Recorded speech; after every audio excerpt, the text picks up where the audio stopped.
From the John DeVita Broadcast Center, welcome, ladies and gentlemen, to Paranormal Radio with Bob Tricek on the Windy City Hometown Entertainment Network and Jack FM 89.7, WRHS FM Norwich.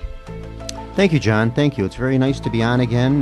Middle of December here. We're coming into the Christmas season. Well, we are in the Christmas season. Christmas only 10 days away, so hopefully everybody's finishing up their shopping and finishing up all their wonderful holiday stuff they've got to do. Kind of a cold, rainy night tonight. No snow yet, but snow will get us into the Christmas. We're supposed to have a little snow tomorrow, so that'll get us all into the Christmas mood, hopefully. Tonight we have kind of a mixed bag of a show here. We got a little bit of, if you've ever listened to Paranormal Radio before, you know that from time to time I like to bring other persons that I find of interest on the show, and tonight we have just that. We have Mr. Mark Russin, who is a author, retired detective? No, ATF agent. Retired ATF agent, and wrote a book, Justice for Dallas, a great book. We'll be talking about that some. We have Mr. Mike Valentine and Miss Kelly, who are both entertainers. Mike is an Elvis, I don't know, do you like to be called an Elvis impersonator? Tribute artist. An Elvis tribute artist, and he does a real good job singing a lot of retro stuff on that. Met Mike actually at a Christmas party and asked him if he'd like to come to radio, and sure, so we've got him on. And then somebody that's very familiar to Paranormal Radio, Tony was just on with us last month, Mr. Tony Sabelski. Hi, Bob. Yeah, hi, Tony. Welcome back again. Thank you. You're getting Good to be like, back. you know how like Tim Conway was to Carol Burnett? He was just, Yes. he was never actually a regular on the show, but he was like Right. always there. Mhm. That's what's happening, yeah. I like that. Yeah. And then Tony brought a friend with him, Mr. James Strickland. And they Hey. are, yeah, hi James. Welcome to Paranormal Radio. Yeah. Thank you. First time you're on the radio. Did you ever do a radio show before? No, this would be my first time. Well, there's a first time for everything. I think you'll do well because you seem like you're kind of natural at it. So, Okay. yeah, pretty confident talking there. So we won't have any trouble with you. Okay. And they are both with Snap It, which is the Supernatural and Paranormal Investigative Team. And then also, too, somebody that just kind of showed up here in the car, you know, he came like Santa in his sleigh. We weren't expecting him, is Monty Stone. And Monty would be familiar to you a couple of years ago, isn't it? Or a year ago? Yeah, just I think over a year ago. Yeah, Monty used to do his heavy metal show, the Metal Vault, from here. You did it from here for about a year. Yes. Yeah, Monty did that, and Monty just showed up, so here he is. He's on Paranormal Radio. Good to see you, Bob. Yeah, we never know. I couldn't go another year without seeing you. Yeah, we never know who's going to show up here. Monty pulls up with his car. He pulled up in front of the station, and I saw him get out, and I says, "Gee, that looks like Monty Stone." And he walks right by me, and he goes over to. And I said, "Well, somebody lives in one of the houses I get over that here." a lot, actually. Yeah, so here we are. I'm just going to go ahead and start, and then also too, this being the Christmas season, every year I like to do the story of the Christmas tree schooner, the Christmas tree ship, and actually I did that this morning. They called me from Meet the Chicago Historians, a show that they do here during the day. And they called me up at home. I was in between doctor appointments and other appointments and things. They called me, and I did the story for them. But I says, I'll be doing it tonight, too. So I do that every year for Christmas, story of the Christmas tree schooner. And then we've got an old recording. If you know my shows from time to time, I like to bring the old recordings on of opera stars. And I've got a Christmas record from 1915 of Enrico Caruso. So we'll talk a little bit about him and some of the haunts he does and that, and we're just going to get started. I'm going to start talking to guests kind of the way I booked yous. I'll do it that way. Tony, you're always booked, so you're just permanently on. Okay, sounds good. And also, too, please bear in mind, everybody, that when I'm talking to somebody else, if you got something you want to say or add in, please feel free to jump in anytime you want. Yeah, jump in. Yeah. I'm going to start with Mark Russin. Mark. Yes, Bob. Welcome to Paranormal Radio. Nice to have you here. Thank you. You're not really paranormal, but I just thought this was so great. It was worth mentioning. It was worth having you on as a guest. Mark wrote this fantastic book. It's called Justice for Dallas. Yep. And it's inspired by actual events. So it's about a quadruple homicide that I worked when I was an ATF agent in the San Francisco Bay Area. And it was so horrendous, such an unbelievable crime that I was compelled to write the book, just based on the fact that they killed the whole family of four, and then they torched the house, trying to cover up the evidence, obviously. And the little girl who they killed, she was 5, and her name was Dallas. Yes, the book is Justice for Dallas. I have to admit it's a very easy reading book. I started reading it, and I thought, it's going to take me 2 weeks or 3 weeks to get through this. And I had booked Mark for the show like 2 weeks ago, and I said, good, this will give me some time to get through this. I said, it's probably going to take me, like in 4 days, I read through the whole book. That's great. It was a very easy reading book. It kept my interest. I really enjoyed it. And what I liked about it, too, is you have short chapters. Absolutely. Which was great for me, because every chapter is like 3 or 4 pages, so it was easy to stop and then pick it up again. I'd say, okay, I'm going to read 2 chapters now or 3 chapters now. I wound up doing 5 or 6 of them because I wanted to see what was going on. And you kind of flip back and forth between things, too, which I like that writing style and that. Yeah, so it's good. I couldn't help but realizing, though, knowing you, I don't know you all that well, but some of this has got to be some autobiographical stuff on here. Oh, absolutely. Yeah. Mm-hmm. And being from the South Side, short chapters are good. Yeah. I like that. Just get now, right you to the are a point. retired ATF?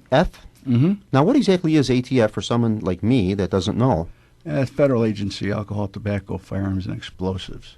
Firearms, explosives, alcohol, and tobacco. ATF. Hopefully not alcohol. all at once. Not tobacco and alcohol is exploding at the same time. And No, it's nothing like that.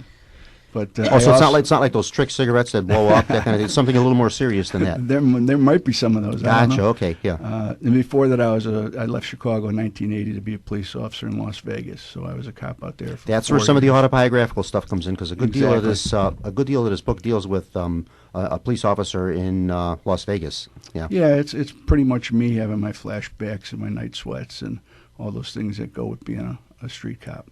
Now, this is the first book you've written, right? It is, And you're yeah. planning a sequel to this one too. I've had some good news to share with you. Excuse me. I don't want to talk about things. We don't give anything away. So No. It's good. It's a company out of L.A. that's picked up on it, and they might be doing a movie. I don't know. They're in initial stages, but they talked to me already. Called Voyage Media, and So I'm Voyage excited Media about wants to that. pick you up and maybe do a movie based on the book? Well, they're going to shop it. Oh. They shop the different Do producers. you and think I that. could get a part? Absolutely, absolutely. I was in one movie many moons ago, which I never even saw the print of the movie. I was in the movie, but I never got to see it. I was actually a I zombie in think a movie. I think we have a part for a busted down cab driver. That would be perfect. I could do, because I wouldn't have to get up and walk, so I could sit in the cab and I could do that. Yeah. Okay, Justice for Dallas, Mark Russell and Priscilla Barton. So you co-authored this. Yeah. Well, actually, I wrote it, but I needed somebody to help me get it. The editing and published published. ready is what I'd say. Publishable ready. I see. Okay. Because I'm not a writer by trade, but I enjoy writing, and I did the whole thing based on the actual events, and so she helped me out. She helped me get it published ready, and I kind of traded her off with the front of the book. Give her name some on the credits, front. yeah. Exactly. Sure, okay, Exactly. all right, Rather great. rather than pay her ridiculous prices. The book is called Justice for Dallas, a Marco Novak mystery. Now, where can we pick up this book if we want to, of course, getting it direct from you, which is how I got mine. Yeah. Where can we get this book if we want to pick this up? Well, it's for sale on Amazon.com. That's the first place I would say. So Amazon.com, and then just go punch Yeah, the there- name up, Justice for Dallas. Or my name, Mark Russin, MarkRusin. Either way. And you can also go to my website, which is markrussin.com. You can order it there. I think last I checked, Amazon was running a special on it for about $11, so it's not a bad deal. And if you're a Kindle person, it's like $2.99 for Christmas okay. special. Okay. So that's a good deal too. Yeah.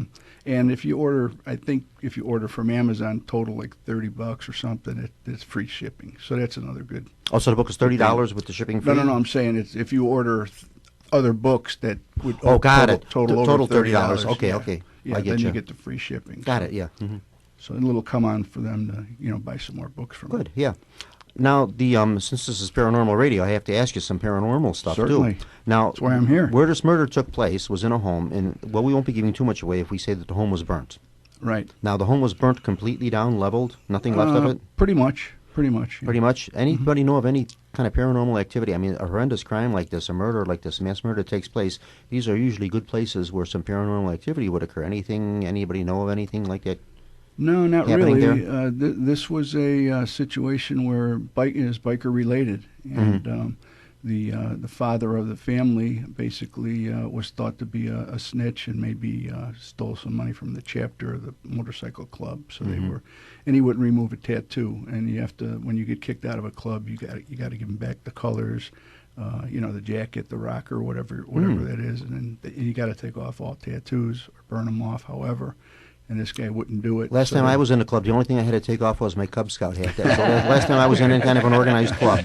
Yes, it was very tame. Yeah, I'm not. At least you didn't say Cub hat. That would have been bad. But Yeah, I'm just not a club person. I don't like join clubs and those kind of things like that. I was more always by myself, that kind of stuff like that. So it's been many years since I belonged to a club. So, But I hate to disappoint you, but it's really, I never really thought of it as a paranormal situation. It was a heinous crime that was committed by a bunch of animals, and it was, my team that we basically we dedicated ourselves to find the killers, and that's what it's all about. So, So we won't give the story away here. We won't tell what happens. But like I said, I gotta admit to you, once you start reading this, you really want to get on to the next chapter, on to the next one, and find out what's going on there. So it's a very good book, Thanks, very worthwhile. Bob. And I could see this really going into a movie without any problem at all. So yeah, could really. I. So It could be a made for TV, or it could be a feature film with Right. no problem at all. Right. Yeah, I could see that. Yeah. Well, Mind that's their if I thought. ask a question? No, go right ahead.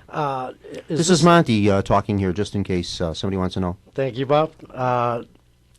Is this case a case that stuck with you for a long time, and kind of you had to write the book to kind of like get it out? Yeah, this kind of a case, release? to say stuck with me is an easy word, is a light word. It haunted me for a long time.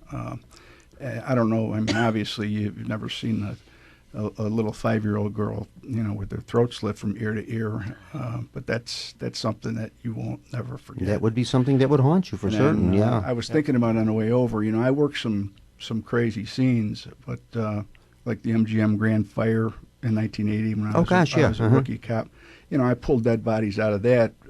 That was a little different because it was smoke inhalation deaths, and it was Not so gruesome, Well, yeah. plus it wasn't intentional. It was an accidental fire. This is where you actually can see a guy grabbing this little girl and slitting her throat and throwing her down. Yeah, And then, yeah. and what they did to the father, after they killed him, they doused him in kerosene and lit him on fire. That's right. Like when I mentioned the house was burnt down, that's how the Yeah. house got burnt. Yeah, they poured the rest of They were the trying to place. hide the evidence. They were trying to Exactly. conceal everything. Yeah, Exactly. Yeah. Oh boy. So we Yeah. had very little to go on. Just one bullet, a motorcycle in the garage, and No evidence. have at it. Pretty much no evidence until the dead girl's sister came forward after she identified the bodies at the morgue. Okay, I'm going to switch keys here for a minute here. We're going to take it a little more upbeat. Mark, thank you very much. You're still with us here now. Don't fall asleep on us. Yeah. We're going to introduce Mr. Mike Valentine and Miss Kelly. That's how she likes to be known, as Miss Kelly. Well, Hello, that's how Bob. he introduces me. That's in how he shows, introduces you? yeah. Yeah. Uh-huh. Yeah, okay. And Mike is another person I chanced to meet. I was at a Christmas party over at the Central Stickney Park District, and Mike and Miss Kelly were the entertainment.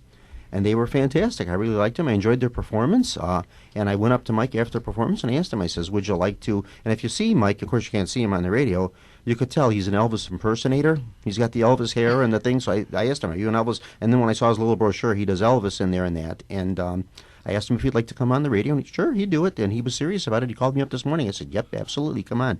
So welcome, Mike, and welcome, Miss Kelly. Thank you. Thank Thank you very much. Yeah. Now, you've been doing this for how long? About 18 years. 18 years you've been doing Elvis. Well, not only Elvis, you do not other just things. Elvis. Yeah. I don't want the audience to think that you just have an Elvis guy on the radio, because we actually do a whole Legends tribute of the early days of rock and roll. And we go back as far as the late 1940s and early 1950s with Sinatra, Dean Martin, Al Martino, and so on. And Yeah, from what you're saying at the party there, you guys have a pretty good repertoire. You do Yeah. a lot of stuff. You kind of go flip back and forth between, the Rat Pack stuff to the We pop do. stuff and that. Yeah. And we actually highlight the top singers of those years into the top bands of the 1960s and the 1970s, and then during the middle of the show we actually do our costume tributes with a tribute to Sonny and Cher, which is I got you, babe. which is kind of fun. Hence me. Yeah, yeah. And awesome. you should see her. You should see her when she dresses up like Cher. I mean, she does the '80s Cher, and it's if you've ever seen the movie Moonstruck, Oh, yes, uh-huh. that's what she looks like. Oh, Except for I'm okay. a lot shorter. Except she's a lot shorter. And Yeah, that's what Cher's he a pretty says tall. in the Yeah, she's a show. pretty tall girl, Cher. Yeah. Uh-huh. He always yeah. says I'm his mini share. So And then we wind it all up with a tribute to Elvis, and our show usually for a whole tribute show lasts about 3.5 to 4 hours, and between the costume changes and with the live band, it's a lot of fun, and we just have the audience just gets engaged so well. We play trivia throughout the production, and we give prizes to the people. Oh, who, that I who- can do. who- And I can do trivia, yeah. who answers the questions right, and we just have a ball. And most of the audience, most people think the audience is that we are in front of our older audiences, but actually we have audiences, people in the audience from 20 all the way to 90. And we have a lot of fun with it. That's where I fell in the audience. I was between 20 and 90, so. And it's surprising that when we do the trivia, how many of the young people know about Elvis. Oh, yeah. Music has that power. It definitely It does. Yeah. It really does. That's one person, I've seen many of the greats. I saw, Dean Martin, Sinatra. I've seen many of the famous people. One I did not see was Elvis. And I had the opportunity. It had to be like closer to the end. It was his last appearance in Chicago. And somebody had gotten tickets and they said, "Do you want to come?" And I said, "Nah, I don't know. I think I'll pass on Elvis." Well, I'm sorry I did. Yeah. Because I never got to see him. He was a great entertainer. Oh, he yeah. really was. Mm-hmm. I had the fortunate, I was fortunate to see him twice, Mm-hmm. and since then been to Graceland many times, but he was just a phenomenal entertainer, and his voice was just unbelievable. Yeah. Mm-hmm. I think he still sells more records than any other artist, doesn't he? He still makes more money Yeah, than anybody yeah, alive. Yeah. It's He was always good at ridiculous. that. It's ridiculous. Yeah. Actually, I was on Beale Street in Memphis in the spring, and that's all everybody was talking about was, "Oh, Elvis was here, Elvis was here, Elvis was over here." They have all the gold really good plates time. in restaurants where he used to sit. That was his spot, and all kinds of different stuff. It's pretty cool, though. I think isn't he still around delivering pizzas in I Michigan or think something? so. He's the paranormal part of your show. Yeah. I was just going to say, the still paranormal around. part of your show Yeah. is... Elvis would be, if he was still around, he would be at least in his 70s. Oh, yeah. He'd be 80? Yeah. Oh, 80 years old. Okay, yeah. I figured he's got to be like late 70s at least. Yeah. Well, he was born in 1935, and... Do the math. He Yeah, would there it be is. 80 years old on January 8th. So. There you go. Yeah. Mm-hmm. But Which we have a show on that day, too. Ah, okay. Yeah. every year we do... So now 18 years you've been doing this. Did you just get into entertainment? Were you a singer first and then the Elvis stuff kind of came Actually, later? The retro stuff came later? Or? Actually, no. I started off in a sound booth. Ah, okay. I'm a sound man. Gotcha. And Okay. I used to do sound for many of the local entertainers in the Chicago area, and I actually got started downtown at Mother's. Oh. And I have some fond memories of Mother's. me too. You and me Believe both. me, Monty, me too. And I actually started my own sound company and did live sound for a lot of the different local entertainers, and just kind of got into it from there. A very good friend of mine said, "Mike, why don't you get out here and sing with us one night?" And I could speak in front of 1,000 people, but to get out and sing, and it just, one night it happened, and I caught the bug, and That did it. Yeah. 18 years ago I stepped on stage in an Elvis jumpsuit and That kept did it it, going yeah. from there. Well, you're very good at what you do. I tell you that. Both of you are. Yeah, you're both very good at what you do. Thank From you. what the performance I saw at the party there was Thank you. fantastic. Yeah, you did really well, and you move really nicely in between the crowd of people too. Of course, these were mostly seniors and that kind of thing, so you don't have to worry too much about them attacking you or anything. So. Oh, we were Well, out. if you would have been with us Saturday We were night, out you would have Saturday saw night. something It was totally like, A different. wild oh bunch of my seniors, God. yeah. I mean, oh my God, it was ridiculous. I was like, really? Get off of them, It was insane. Yeah. I was like, this is and unbelievable. what's kind of neat about it is when we start off with the Sinatra, Dean Martin music, The easygoing stuff. the easygoing Yeah. stuff. We start off real easy and light, and the place we were at Saturday night, of course, they wanted to get into the He rock kept and yelling roll. for Elvis. Oh, well, Where's sure. Elvis? There's Saturday night crowd. I mean, Sure. Yeah. an hour and a half, 2 hours into it, they kept yelling for, even when during Kelly's part. I'm at Cher standing, and then all the girls are, "Where's Elvis?" I go, "He'll be out in a few minutes. Give me my And I time." mean- Well, yeah, we were like, it was like ridiculous. If you could see her all dressed up as Cher in a short skirt and the legs and everything else, I mean, The Bob Mackey gown. Do you wear Oh, the my Bob God. Mackey? No, you don't I wear the Bob wish. Mackey. No, not yet. Not until he buys it for me. Write Cher a letter. Write her a letter Yeah, or something sure. and tell her, yeah, really, write her a fan Yeah. letter and say, I impersonate you, and, fantastic. I've always been an Yeah. admirer. Maybe she'll send you a Bob Mackey gown Hey, or you something. never know, right? Wouldn't that be something? It would Yeah. be cool. or the turn back time outfit. There you Oh, go. yeah. Oh, And, yeah. and Like- you could look that up. Yeah, you'd Yeah. let me wear that one. I don't think so. It's all see-through. I just It's like, remembered the really? Do Do you remember that one, Monty? Cher could get away with it. Yes, Yeah, she could. but- yeah, you yeah, know. yeah. Okay, go ahead. Trivia something here. Give us a trivia question here. Something that might stump us. We got a pretty knowledgeable panel here. Well, okay, I'll give you one that usually stumps everybody, and it's going on downtown at I believe it's a Cadillac Theater, if I'm not mistaken. I may be wrong, but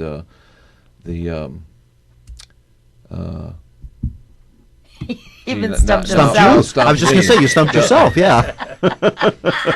Are you talking about the The Four Seasons thing. The no, what the heck is it? The Johnny Cash, Carl. Oh yeah, the Perkins, quartet, the $1 Million Quartet. The $1 Million Quartet. They played once together, and what was that date? Oh, geez, that is a tough one.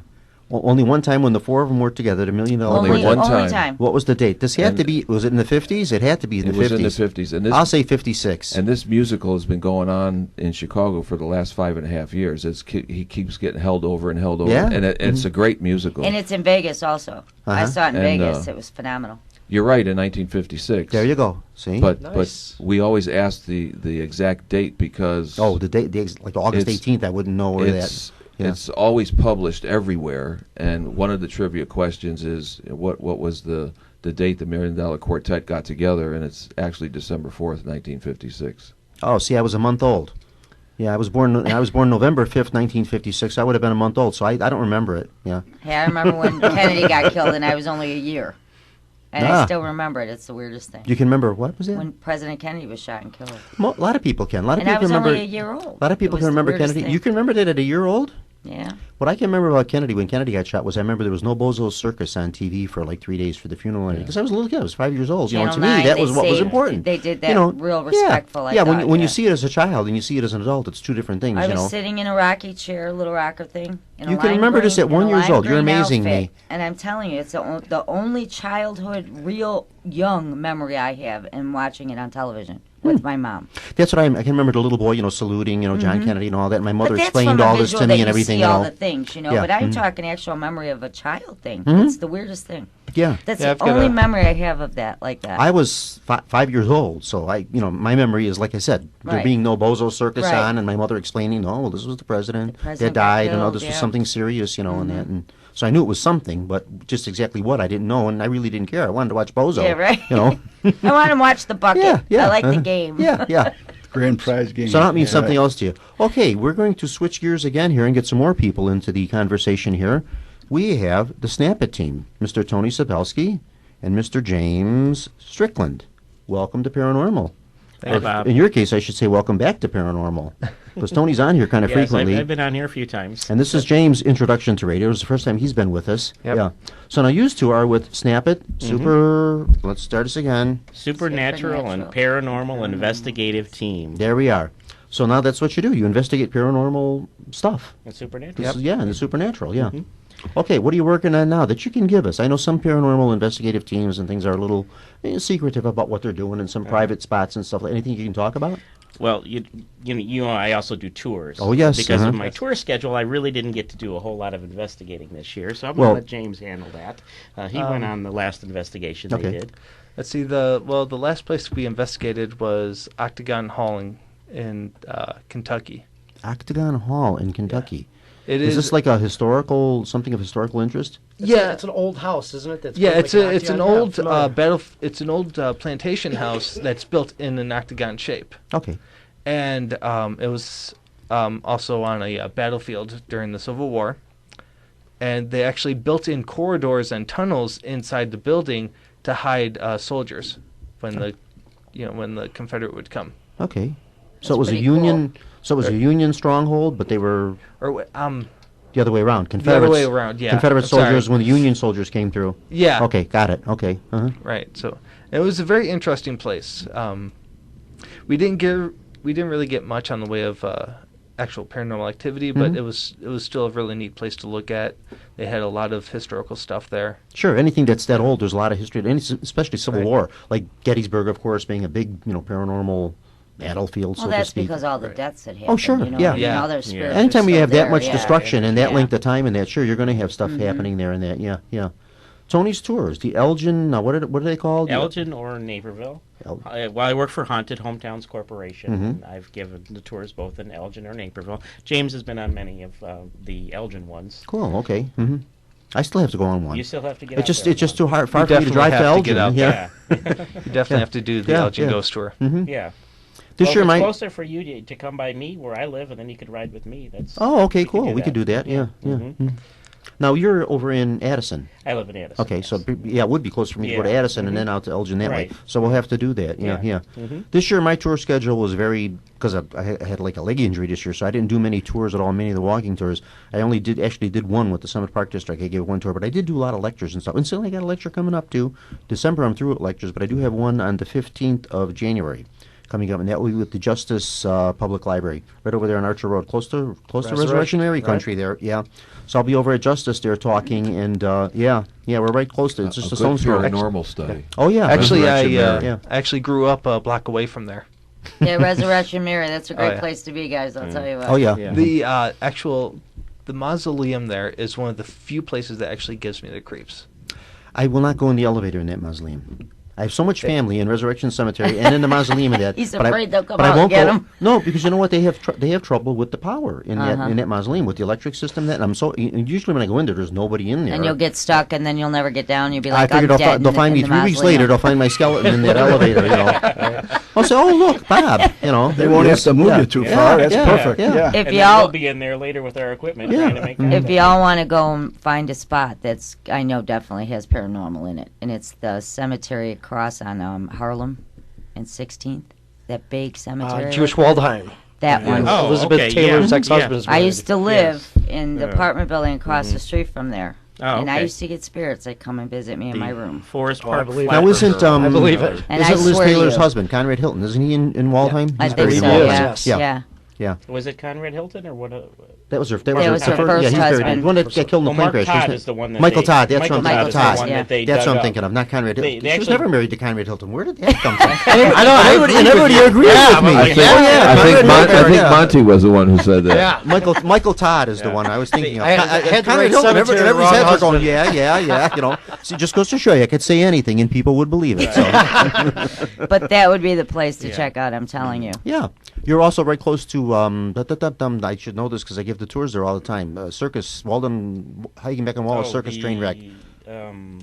Jeez, come on. Woodlawn. Showman's Rest, Woodlawn Woodlawn. Cemetery. Thank you. Woodlawn. Woodlawn Why can't I Cemetery. remember that? Yeah, That's on Not very far 26th. from Waldheim. yeah. As many times as Yeah. I've brought groups through there, I can't remember Woodlawn. Yeah. But you Yeah. got to look at that one. I'm telling you, Oh, you yeah. guys, there's no doubt in my mind that there's stuff Now that going little on. shopping mall that borders that cemetery, it doesn't really border Waldheim, but it's that other. Maybe it is Waldheim. Waldheim might go that far over. Well, but it's they got- actually took some of that property Yeah, the from medical the cemetery. center and all that in there, and it's Railroad got tracks that go through the Yeah. cemetery. yeah. They took some of that property from that cemetery to put that mall there. And Right. They've had nothing but problems with it since it's Right. been there. Yeah, Yeah, So, electrical, We've all talked that about stuff. starting ghost tours in Forest Park. Oh yeah, Oh, you Mhm. have Kind to. of like Yeah. a work in There's progress. no doubt. But yeah, Yeah. it's definitely a hot spot That area. could be. Sure That would be is. very conceivable. Yeah, I could see you doing that. Yeah, Yeah. Yeah. Yeah, but we used to get like visitors all the time in my room. All the time. It used to make me nuts.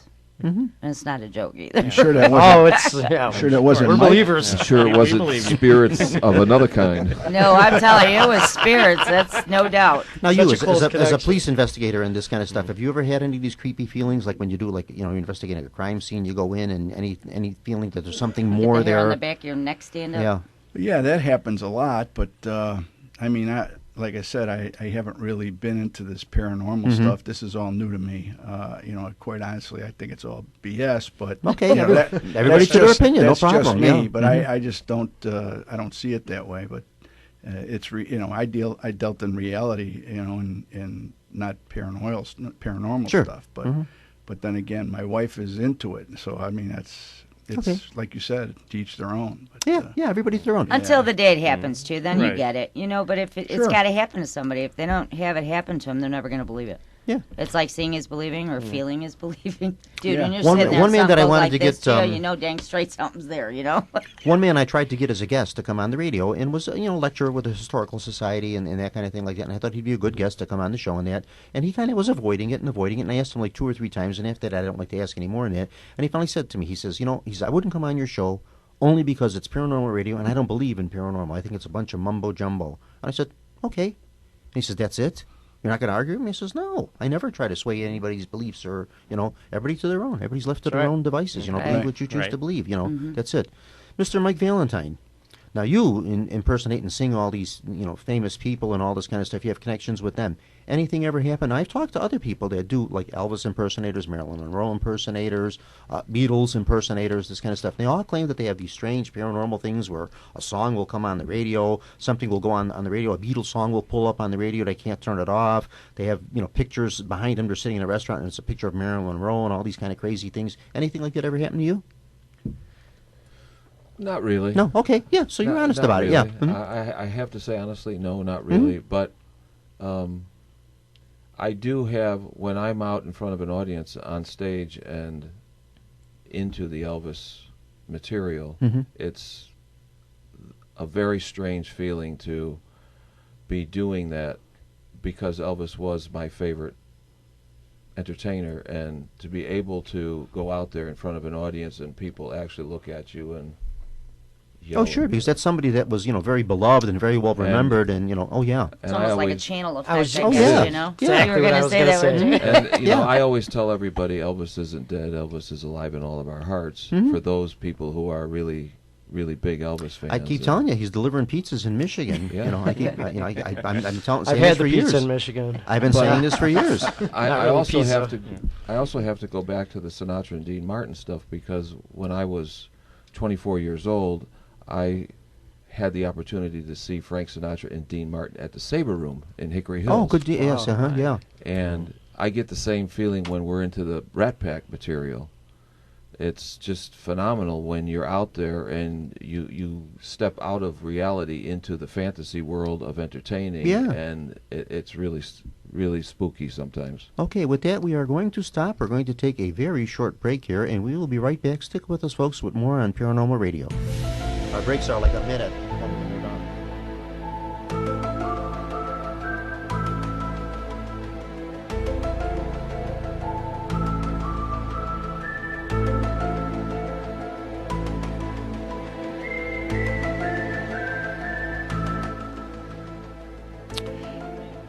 You're listening to Paranormal Radio with Bob Trisek from the John DeVita Broadcast Center on Jack FM 89.7 WRHS FM Norwich and the Windy City Hometown Entertainment Network on Monday, December the 29th, the year 2014.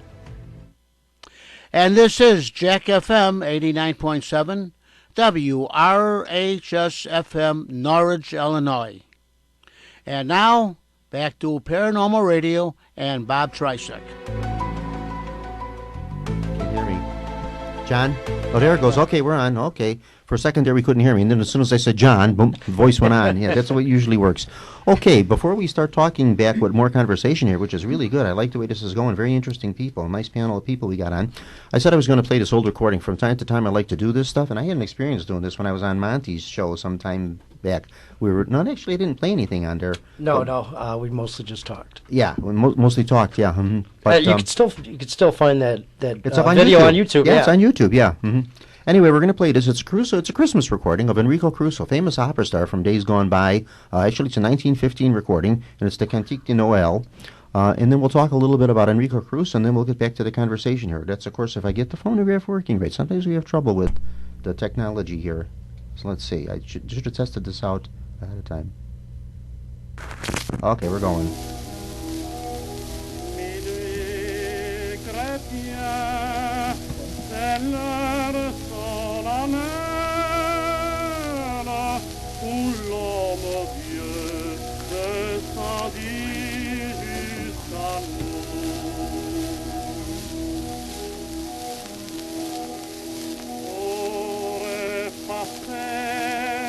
La tâche originale est de son père arrêter les gourous. Le monde entier tressaille d'espérance à cette nuit qui lui donne un sauveur. Peuple à genoux, attends ta délivrance.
esclave, l'amour Ulysse cachait le cœur. Il lui dira notre reconnaissance, c'est pour nous tous qu'il naît, qu'il souffre, meurt. Peuple de vous, chante ta délivrance. Noël,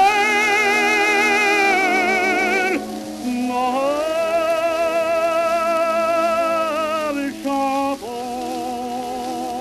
le Rédempteur. Noël, Noël, chantons le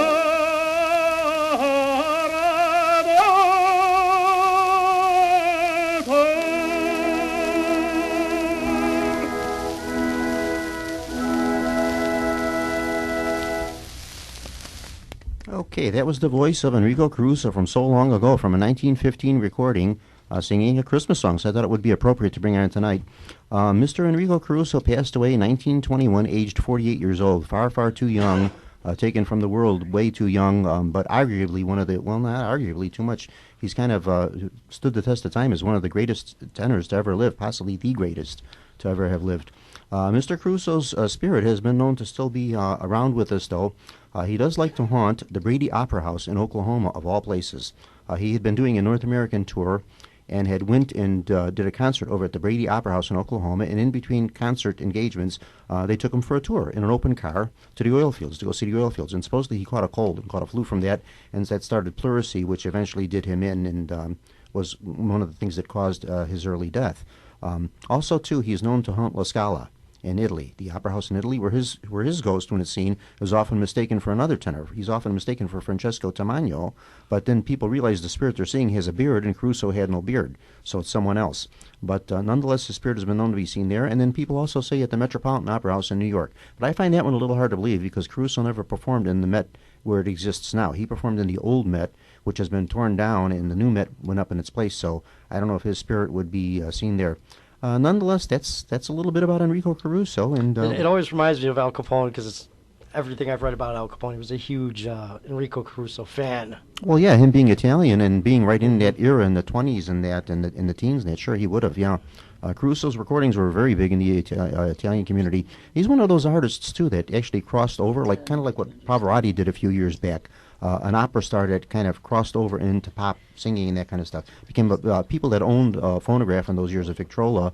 If you didn't even care for opera, you may have had one or two of Caruso's records in your collection just because he was just so well known, that type of thing like that. Okay, back to this. Mike Valentine, do you ever do any Caruso numbers in your repertoire, or any opera? No, He does just not do your thing. Carmilla, Not he does what? Carmilla, it's a phenomenal Italian song. Carmilla, It's yeah. amazing. I saw Mark looking at the brochure, and he was pointing to Jay and the Americans, and Cara Mia is an Italian love song, and Jay Black was one of the very few people I ever heard do it in English, and of course it's a wonderful song, and the falsettos in that song is just absolutely beautiful. Why don't you give him a couple notes, Michael? Well, we'll see what happens. Okay. If he feels it's that's hard to do. It's hard No, for a singer. not for him. It's hard for a singer to just come on and sing Not like that for without him. their musical accompaniment Not and for everything. him. No, He does it a cappella, so yeah. it's not a problem for him. I was thinking He's more just like being This Magic shy. Moment. That Yeah, was right. one Oh, of that my was another one, favorites. too, yeah. Sometime back, we were doing a location show. We were doing a show at one of the Caribou Coffee Houses, which have all since closed up, which was not a good sign for us, because we did a couple of our shows from Caribou's, and they brought in a girl, Kat Prush, that was a singer.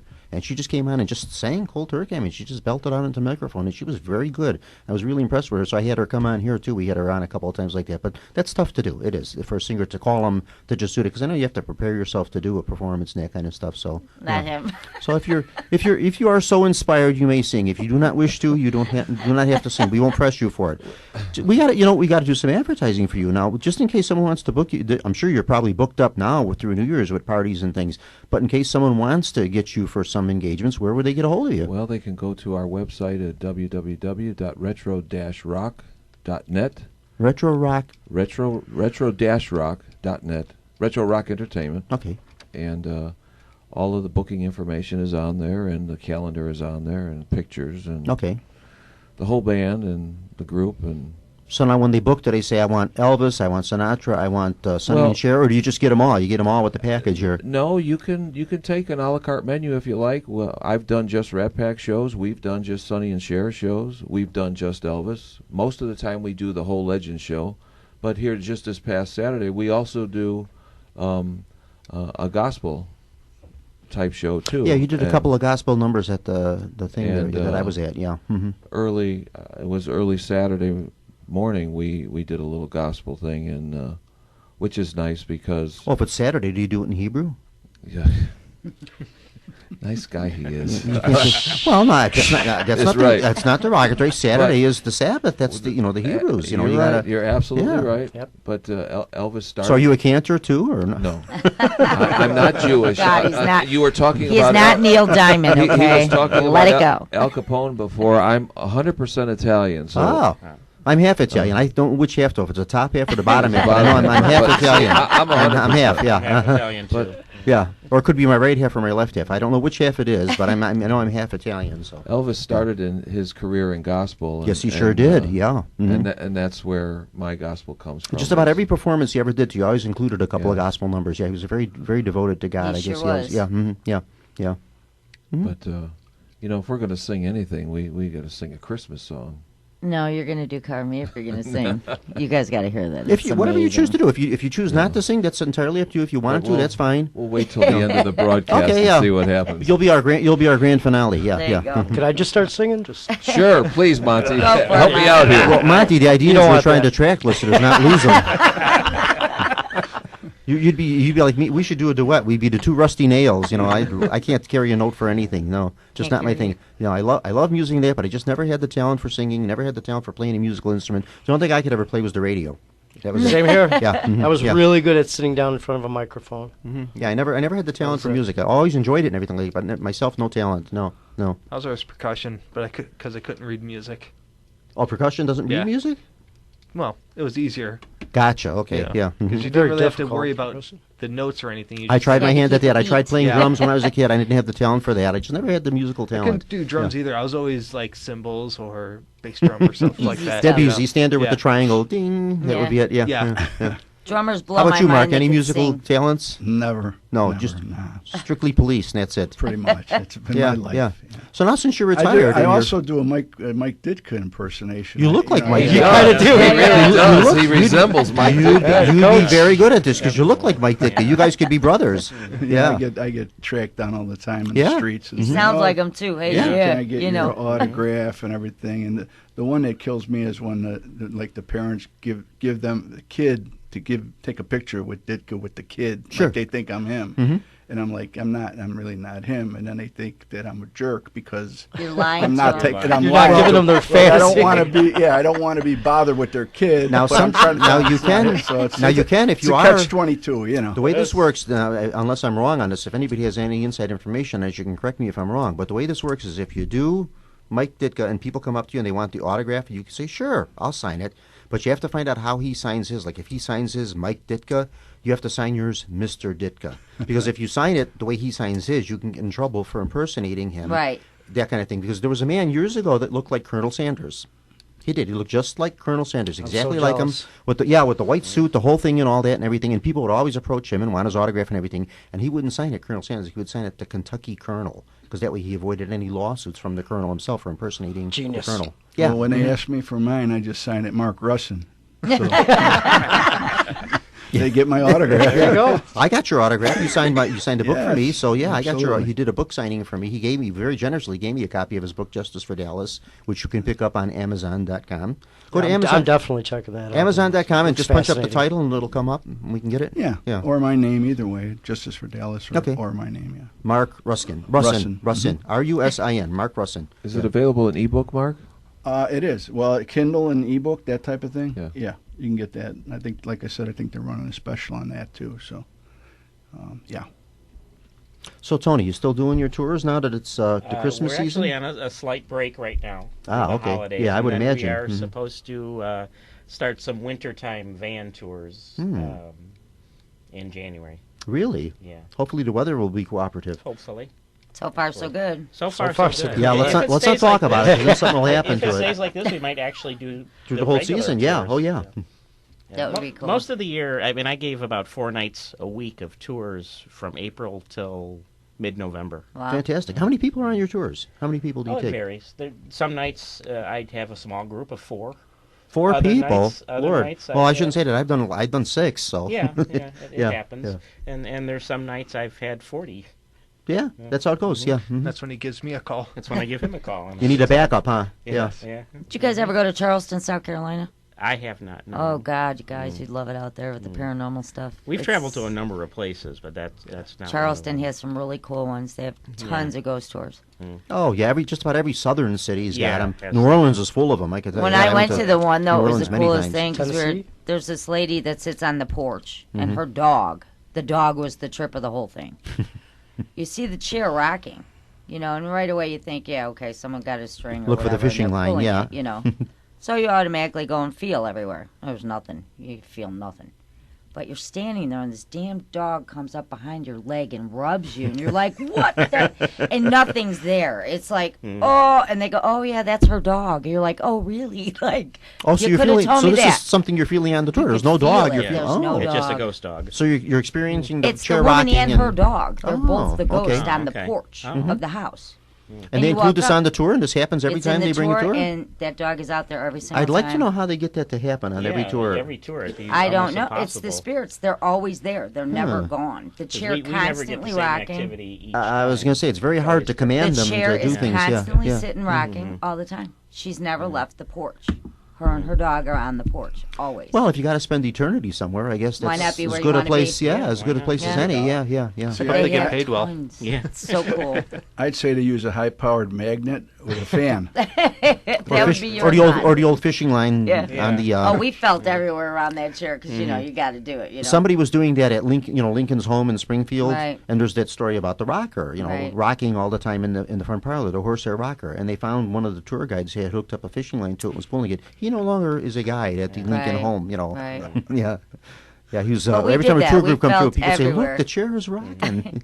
We felt everywhere around that chair, upside down. I mean, we looked under everything. Nothing was nowhere. That's a big basis of what you're doing, like it or know it or not. Realize it. You're paranormal investigating. Right. When you're a paranormal absolutely. investigator, what you do first is try to debunk it. You try to Right. actually disprove it. Yep. And then when you have nowhere else to go with this and you can't There's explain no it, you say, explanation. "We got We something got here it, that we yeah. can't explain." Yeah, Paranormal. Yep. yeah, that's Very it. cool. So did you guys like the movie Ghostbusters? I love it. I do enjoy the movie. I like the Well, movie. what do you usually play before we do an investigation? I play the Ghostbusters. Who are you going to theme. call? Ghostbusters. Yes. Yeah, it gets me in the mood. I like the one I liked was the one with the Titanic dock in New York. It's in the harbor or whatever that Oh, was. I forgot yes. which one that was. I don't know if that was one or two. That was or... number 2, I believe. Yeah, I think it was They're supposed to be making a new one now, but it's supposed to have all women, like the cast, instead of the men being the Ghostbusters. It's all women. Supposed to be. I heard rumors that they were making another one, but I haven't heard anything information more about it? or Yeah. anything. I don't really keep up with it. Yeah, that's what I heard about it. One time they mentioned it, I think on TV, with Dean Richards, who does the movie critic thing for Channel 9 WGN, Yeah. and I think he mentioned it, but then I never heard it again. So, Right. but they've been saying that for a couple of years too, with the Devil in the White City, also Right, too, with yeah. the Herman Webster Mudge, the serial killer. Yeah, is that his name? Herman Webster. H.H. No, Herman. H.H. Holmes. H.H. Herman Holmes. Mudgett. Yeah, he's got so many names. I get so confused because he's used so many different aliases. Yeah, H.H. Holmes, Herman Mudgett. Well, that brings me to a point when you had talked about with Mark in the beginning Uh-huh. about if there's any paranormal activity at Sure. the house where the accident happened. I'm sorry, because a lot of yesterday's heinous crime scenes are paranormal hotspots. Absolutely, yeah. Today, Mhm. like we investigated a few years back the Villisca Axe Murder House. I don't know if you're familiar with Yeah, that place. I know which one you're talking about. Yeah. Where a horrific crime took place in, what was it, 1912? Yeah, and it Is still that hasn't Iowa? been Is solved. it in Iowa? Yes. Right. Now that kind of stuff's intriguing. I Monty mean, knows, to he was me, there. Like, did you guys go to? I St. know. I know my Valentine's? stories. Yeah. I've been to the I know St. my Valentine's places. Day Massacre site. I yeah. have What's not. that like? I've never done an investigation there, but I've been to it. At the St. Valentine's Day Massacre? Yeah. Oh, the wall, yeah. The Mayor Daley, the first Mayor Daley, the father, he wanted Chicago to have, like, no gangster connections. He wanted to wipe Right. that off of Chicago. So he had that torn down, that garage torn down and that. Yes, he and did. they were selling these, they still sell them. They sell these The bricks? Yeah. Yeah, they sell these bricks for like $800 for a brick. And my good friend, Richard Crow, who passed away a couple of years ago, somehow or another, through the man that actually owned the bricks, he got these bricks and he had them in his garage. And Richard was trying to just get me, he says, you want to buy a brick, Bob? And I says, no, there's like a curse attached to those things. Everybody that's got one of those has had like the most horrible luck happen to him and everything. He says, no, I want nothing to do with them. So I don't know whatever happened, if they're still in his garage or whatever, because Richard is no longer with us. He passed on a couple of years ago, but I know there was a lot of weird stories attached to those bricks, so I'm like, no, You that's think okay. that's why he passed away? I don't know. I think he passed away from pancreatic cancer. Oh, is what okay. it was, but Well, you never that's know. what he actually died from. The man, rest in peace. That's what he actually died Yeah. from. But you just don't know. You know. Yeah. Yeah. You never know why. Yeah. Didn't they have those bricks in a restroom, in a club, or a restaurant on the north side? Like Yeah, they turn up in all the the strange men's places. Yeah. bathroom, and then I think so. took 'em Yeah, I out. think I've heard that story. Now there again too, it's bathrooms. We were remember talking the about that place. last Right. time. It's always. It seems to always be bathrooms that are haunted. Yeah. And I have this theory about that. I say Oh, that's it's where I'd because of be. mirrors. I say it's because of mirrors. Because mirrors kind of hold those Yes. reflections of those evil and that kind of stuff. Well, not necessarily evil too. They don't always all have to be evil, but No, it's like what? No, it's not like Bloody TV Mary, where is they're that her all name? demons. What's the- yeah, no, Yeah, Bloody Mary is Mary the- Worth. I don't Oh. believe in Mary Worth. When you look in the mirror Oh. and she's supposed to come out of the mirror or something, scratch your face. Right. That's Oh the mirror. God, yeah, everybody, Yeah. Remember that? everybody did it. Bloody They used to do it when we were kids. Yeah, Right. Close the Yeah. door, shut the lights, and say, "I don't believe in Mary Worth," like 10 times. Or Yeah, whatever, yeah. And she's supposed to come out of the mirror and attack you. Yeah, okay. Mm-hmm. Scare the hell out of you more than anything, you know. I think like- I think kids all scared each other when they yeah, were it's doing just that more being than in that. the dark yeah. bathroom by Right. yourself, going, "Man, this is Yeah. freaky." Yeah, yeah. Mm-hmm. But I also think you can encounter a very upset spirit who doesn't want you there, and Sure. and, Oh, and yeah. will make it known that he doesn't want that. They don't want you there. Sure. So, Mhm. and then they tag demon on it, of course. 'cause Of course, the religious yeah. connotations. Right. Yeah. But, Well, I religious think and you're maybe Hollywood just too has dealing led with us to believe that angry spirit. Yeah. That's all. Yeah, At every- that time. Every Hollywood movie, it's always a demon. It's never, Yeah. it's never an Right. entity or a spirit. It's a Oh, demon. everything, Mm. horror. Yeah, yeah. Now it's the Warrens are supernatural heroes and can vanquish demons with their hands. I always make that clear to Just people crazy. that it's entertaining, and I watch that stuff too. It's entertaining there, but that's not what real paranormal is. No, that's not. no, you not know, at all. serious Yeah. paranormal. That's not what it is. Oh, you remember the movie The Entity? Mhm. That was based on a true Yes, story. yes, it was. They filmed that phenomenal too. The There's unfortunate- some great Yeah. photographs from That was a from great investigation. filming of that movie. The unfortunate thing with Hollywood, though, is once Hollywood gets a hold of something, and I hope they don't do this with your book, Mark, because they're planning on making a movie out of this, what they do is they sensationalize it. Mm-hmm. They get so far away from the original story, and they make it something that's going to appeal to people and sell tickets with the special effects and everything, that it gets so far away from the original story. It has nothing to do But back then, with the story Entity except for the movie, name. When you they know. filmed it back then, it wasn't That's like a it good is point, today. though. If they would have had that movie today, they would have really made it Oh, yeah. 10 times better than what it would have been, But this was more based reality-wise, Sure. Where you see the spirit throw the kid through the glass table. It's like, whoa, how'd that happen, But it's didn't. pretty cool. Exactly. I'm going to take a break here. I'm going to give all you guys a break from talking for a minute. And I'm going to tell the story of the Christmas tree ship, which I love this story. It's a Chicago story. It's a local one, and I love this. And it's got a couple little haunts to it too. And it's a nice story. It's a very beloved story with the Chicago area here. We go back to about the 1880s here in Chicago history, and what they used to do was there were two brothers, August Schuneman and Herman Schuneman, and what they ran was a Christmas tree ship. They would actually take an old sailing schooner, and they would sail this thing across from the Clark Street Bridge in Chicago across to Michigan, and they'd have a crew with them. They'd cut trees. They'd load the ship up with Christmas trees, and then come back across. It took them about, I think, 2 weeks. I think it took them to come across the lake with the trees, with the cargo of trees, and then they would sell them direct to the public right off the Clark Street Bridge there. And it was a very beloved tradition. This went on for a good 30 years or better that it went on. The story we'll be talking about tonight that I'm going to talk about takes place in 1912 because that's when the ship sank. What actually happened was it was the Rose Simmons or Rouse Simmons, however you would like to pronounce it. It's spelled R-O-U-S-E, so it could be Rose or it could be Rose Simmons. And that was the ship. And by 1912, it was actually already an older vessel. It was a four-masted wooden sailing vessel. By this time, we had steamships and everything, even on the Great Lakes. So it was already an old vessel by 1912. And it was Herman Schuneman's Christmas tree ship. So he would go and do this, and that year, 1912, had been particularly stormy and kind of tempestuous on the lake. Wasn't the best of climate, and his wife, Barbara, really did not want him to go and said, no, just don't do the run with the ship, this year. You're taking a risk because the lake is just very stormy and very bad in it. But he wanted to do it, so he did. And he went and got his load of trees and everything, and then coming back, as fate would have it, they got caught into a squall, into a storm. And it was a very severe ice storm, rainstorm, kind of like a rainy night like we're having tonight. And what happened was the ship was so overloaded with Christmas trees lashed to the decks and everything that it actually started sinking from the weight of the trees. They tried getting rid of some of the cargo. In the process of this, they lost their lifeboat, so they had no means to escape from the ship to save themselves, the crew. They actually sent a few messages out, which did make it to shore, like a message in a bottle type thing. No hope, all is lost, sinking by the head, this kind of thing like that. They were spotted by a lighthouse on the shore.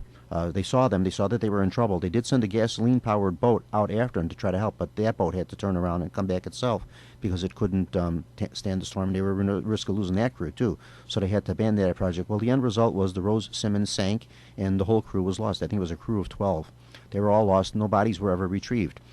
Herman Schuneman was a very beloved captain. They called him Captain Christmas, Captain Santa. Apparently, in his life, he had been very charitable and very generous to people. He wanted everyone to be able to own a Christmas tree in Chicago. He would sell trees for rock-bottom prices directly to the public off the Clark Street Bridge, where he actually lived over on Clark Street in Chicago.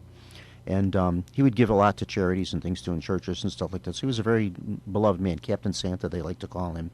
And the end result was his ship went down on November 23rd. We just had the about 102 years. He had 102nd anniversary of it because 1912 it sank, and we're in 1914. So it's been 102 years that the Rose Simmons went down, and that was the end of that. Nothing was ever seen of Captain Schuneman or his crew. They never retrieved any bodies.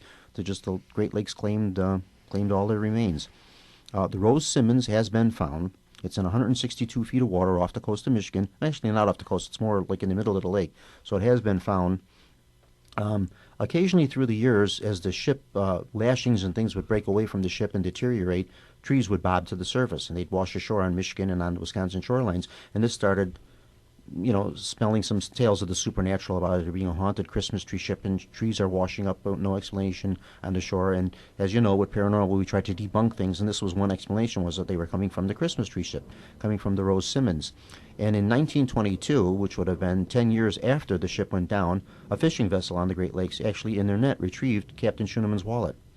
He had put his wallet into an oilskin bag, as all sailors did in those days to waterproof them. They'd put their papers and their wallets and maybe their watch and some valuables so they wouldn't be damaged by the water, and they actually retrieved his parcel. So they knew that was his, yeah. So again, this started fostering some tales of the supernatural, and to make it even more coincidental, the ship that found the wallet was the Reindeer. So the ship's name was so the Reindeer found the wallet of the Christmas tree captain, Captain Schuneman. Yeah, that's cool. He had a wife named Barbara, and his wife Barbara, and they had two daughters. They had Pearl and Hazel, and the family did continue the tradition of the Christmas tree ship for many years after. And then, of course, by the time the 1920s and 30s rolled around, you were no longer doing it on a ship. They were now shipping the trees in by truck and this kind of thing. But the Christmas tree ship was just so well beloved and so well known. What they'd do is they would actually dock a ship there, unload them off the truck or off the train, and put them on the ship, and people would come onto the ship and buy the trees, just as they had done for so long. Acacia Cemetery, which is not too far from here, actually, where we're at. We're up here on Irving Park Road here on Ottawa. Acacia Cemetery is not too far away, and that's the final resting... 5 blocks away, so we're very close to it. I knew it was real close because I'd been up there a couple times, but my sense of direction is kaput in my own city. Other cities, I have a good sense of direction. 5 blocks west of where we sit now, that's where Captain Schuneman's resting place is, although his body is not in there. The gravestone has a little, it's a flat stone, ground level stone. Barbara Schuneman died 1933, and her husband's Herman Schuneman, his name is on the stone too, perished in 1912, although his body is not there. because he's never been retrieved. There's a little Christmas tree engraved on the stone, and it's been said that if you go there at that gravesite, you can smell the scent of pine at different times. Yeah, different times of the year and stuff like that. During different conditions, you can smell pine. And there again, people like to attribute this to pine trees that are in the area or someone laying a wreath on another grave, that type of thing like that. But, you have to experience that for yourself and make your own conclusions about it. The Christmas tree ship itself has inspired some movies and different things. Every year it's playing right now down at the Mercury Theater. They have a play called The Christmas Tree Schooner. It's a musical. I didn't see it this year, but I went last year to see it. It's very good. And it tells you this whole story about the Christmas tree ship and that tradition that went on for so many years, so long ago. And the Christmas tree ship itself, they claim that on Christmas Eves, if you happen to be in or near the vicinity of Lake Michigan on a good Christmas Eve night when the conditions and the atmosphere are just right, if you look out over the lake, you can see an old wooden four-masted sailing schooner coming in. And maybe many people attribute that as the Christmas tree ship, trying to dock at the Clark Street Bridge, making its last voyage that it never got to complete. Okay, so that's my story of the Christmas tree ship. And let's see here. Do we need to... Oh, we're going to take a second here. My director, John DeVita, is telling me to stop here for a moment. You're tuned to Jack FM 89.7 WRHS FM Norwich. Bookmark. There we go. Some station recognition, I guess we have there, yeah. Okay. Anybody have anything else to add to this or say about anything here? Well, I'd like to add, I'd like to start doing some investigating of the passing of musical artists. I think that would make a great show. So that's what I'm working on right now. Okay, so you're working on a presentation of past musical artists? Or musical artists who have passed, with my background in heavy metal, there's actually a lot of tragedy associated with heavy metal. And that's what I'm looking forward to. That's my idea next. Is there anything that you know in particular about any of these artists or anything, like in the way of like hauntings or anything like that, where they happen to... No, actually, nobody that I know that's in this... we call it the metal realm, or even talks about it. Oh, okay. So I'm kind of iffy, how it would be received if, Dimebag Darrell from Pantera, who was murdered on stage in Ohio, if I went to that club and did an investigation there, would people consider it disrespectful or? I wouldn't. No, I was going to say I don't really think so, because many people investigate old theaters are great for haunts. Old theaters and opera houses, like I mentioned with Caruso's Spirit, are great for haunts and that of performers and stuff. Certain performers performed, a few times in a certain spot, and their spirits have been known to kind of hang out there. So no, I don't think that would be anything disrespectful. Almost every theater has haunting stories. Yeah, there's always something to it. Yeah, theaters are great for that. In school auditoriums too. I never see anybody attempting to do that, to make contact with past rock stars or. You'd more or less have to do that. Yeah, I'd love to hear about that. Actually. That would more or less involve like a seance, wouldn't it?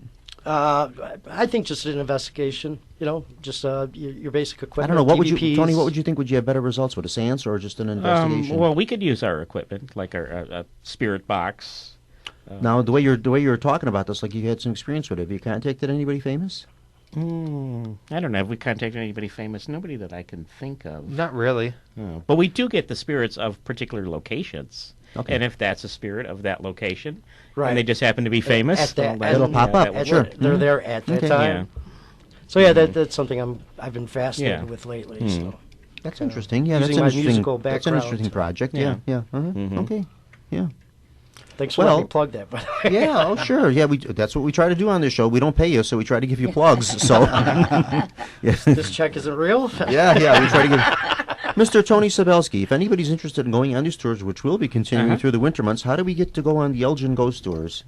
Well, I do have some cards if anybody wants one. Well, we can't give him a card over the radio. You got to tell us. Sure, I can. Okay, here you go. Here's your card. Telepathically, I'll send it to him. It's Haunted Hometowns Corporation. Okay, so that would be the website you go up to, and then you can book on that. And you can see there's different links. We do tours in Naperville, Aurora, and Elgin. Okay. So you can go to whatever link. I've never done the Aurora one, but I've done all. Now these are all busters, like on and off the bus type thing, or no? No.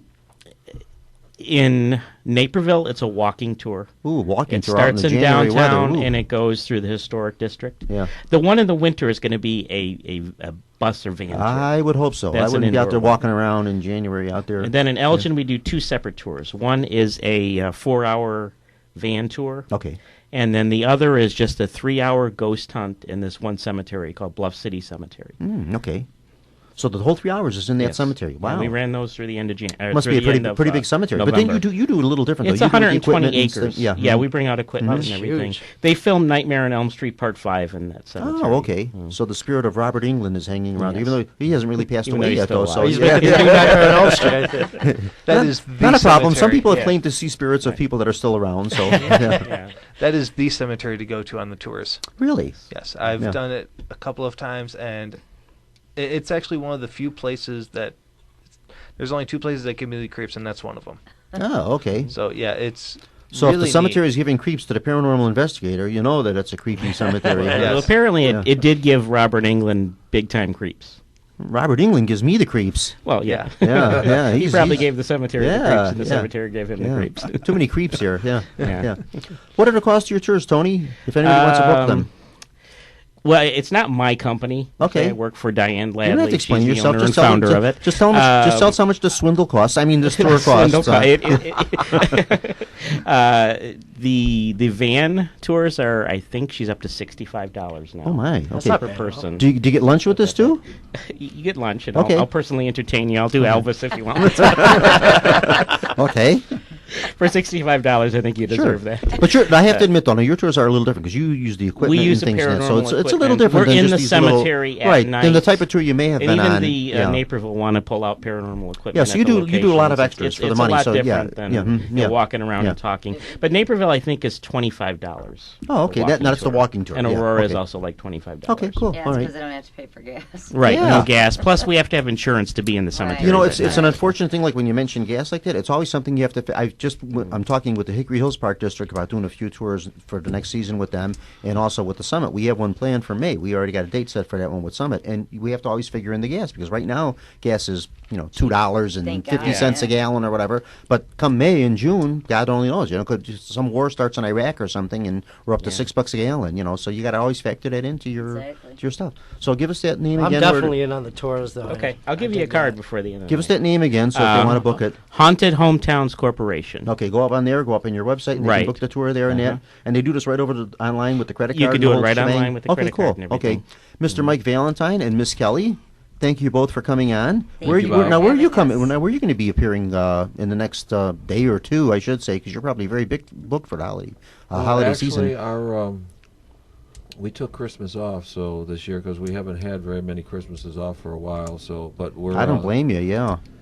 we're going to be down in Sandwich, Illinois for New Year's Eve. Oh, okay. So, anybody who wants to come out there, we're going to Sandwich, Illinois. Where in We're going to bring in Sandwich? a newware at the Sandwich Moose Club Ah, at the Moose. at the Moose. So they serve sandwiches made out of moose. Yeah, Ah.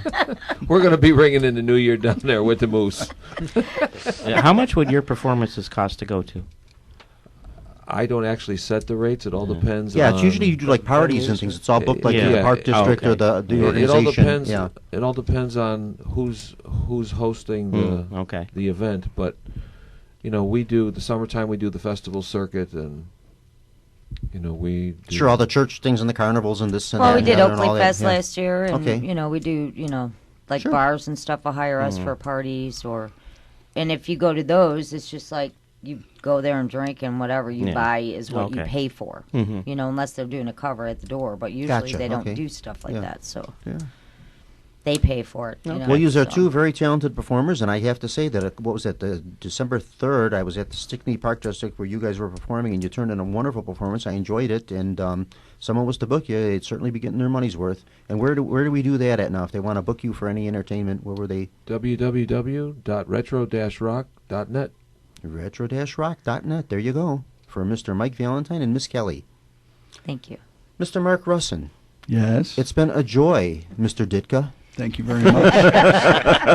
Oh, that's right, I forgot. Well, that's the first That's time not I've Mike ever Ditka. heard that. Yeah. First time I've ever heard it. Yeah, check it out. If people stop you and approach you for that, say, "Yeah, okay, I'll give you the autograph for $5. I'll give you the autograph." What kills me is when I go to a Sox game and my buddy, one of them, goes behind about 10 rows and screams, "Hey, it's Mike Ditka." And then I got a problem. All of a sudden, you're surrounded by people, huh? Autograph seekers, Yeah, the kids get passed down, and that type of thing.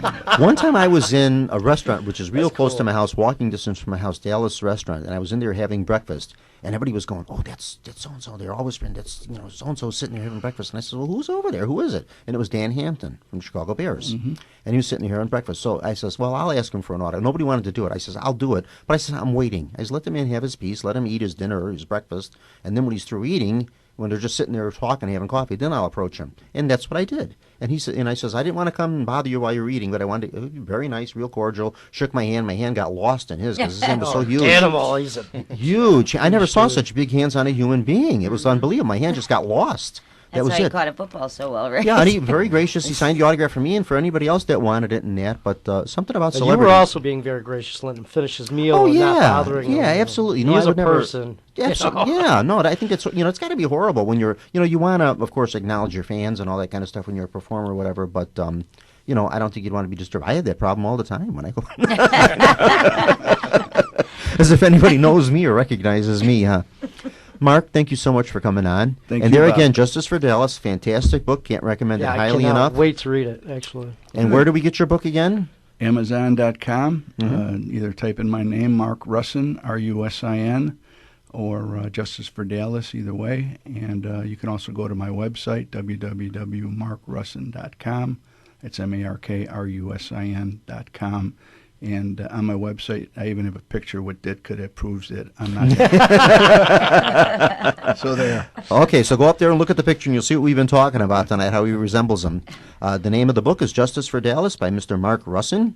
And Mark, thank you so much for coming on. Thank you. Thanks for having me. How come your Bob. book's not in any of the local bookstores? I've had some authors on the show before that have had their books out, like they're in.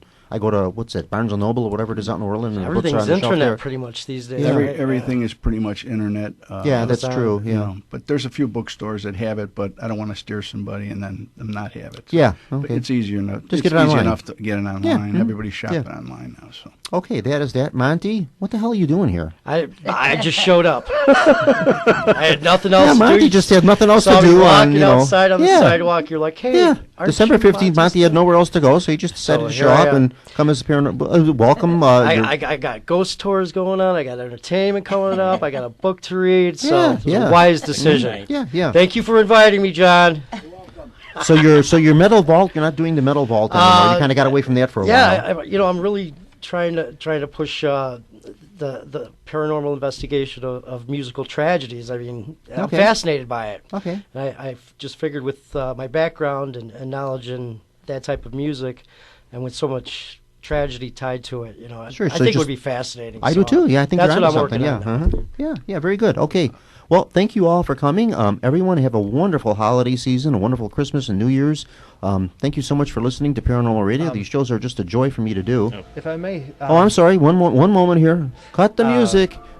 There's Snap It is actually doing a meet and greet at the Cicero Public Library on April 18th. Cicero you- Public Library. Snap It. On which one? On what date?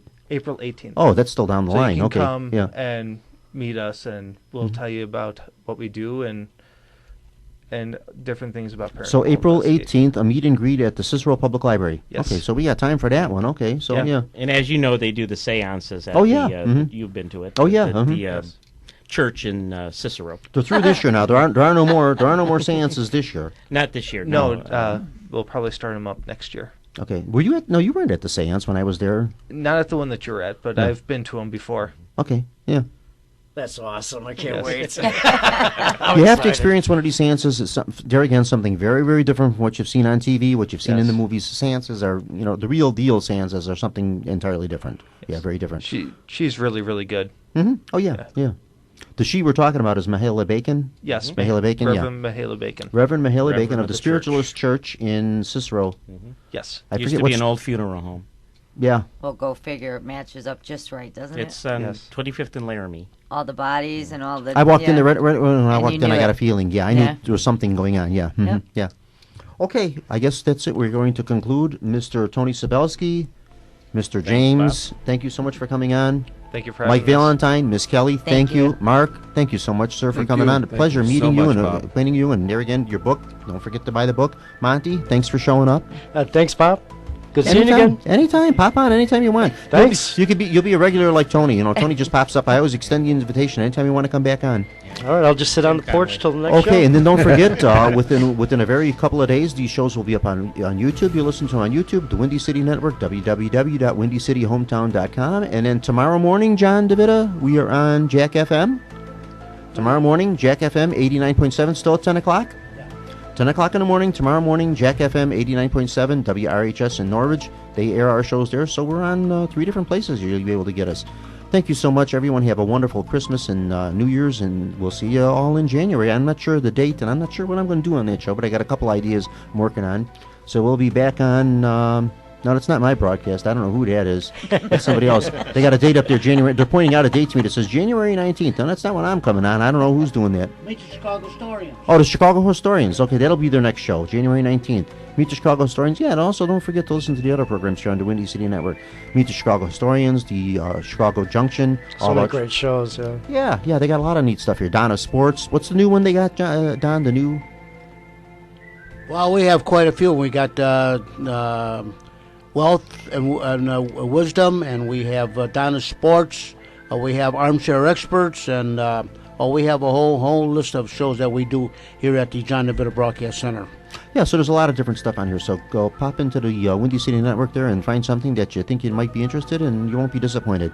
Bye-bye, folks. Thank you so much. These shows are a joy for me to do. Thank you. Bye-bye. Okay, thank you all.